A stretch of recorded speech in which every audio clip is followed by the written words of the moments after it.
Israeli airstrikes killing 18 people today in Gaza, including 4 people who were sheltering in a tent camp inside a hospital complex.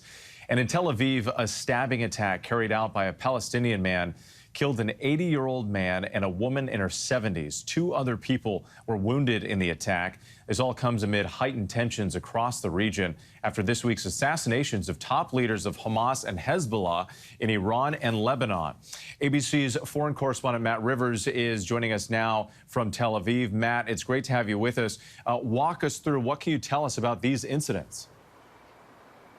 Yeah, Whit, it's just a reminder that the tension continues as this conflict in Gaza goes on. Even as we wait for a possible Iranian retaliation here in the coming hours or days, the fighting continues in Gaza, and that's what we saw with those strikes. I mean, it was just yesterday that there was 16 people killed in an airstrike at a school-turned-shelter where the Israeli military says that they were targeting what they said was a Hamas weapons manufacturing facility there.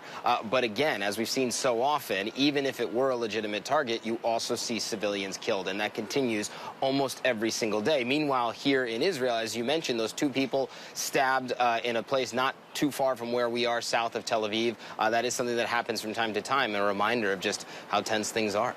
And speaking of that, Matt, given this vow of revenge from Iran and its proxies, and the U.S. now sending additional military assets, what does this do for any hope of peace negotiations?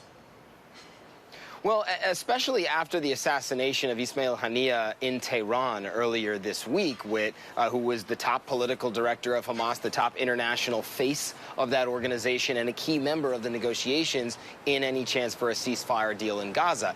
Killing one of the negotiators usually doesn't bode well for negotiations in general. Then you add in the Iranian threat, and it certainly isn't a situation conducive to come to a deal. That said, we know Israeli negotiators went to Cairo yesterday to try and get further on a deal. We heard there was no progress made, but at least they're still talking.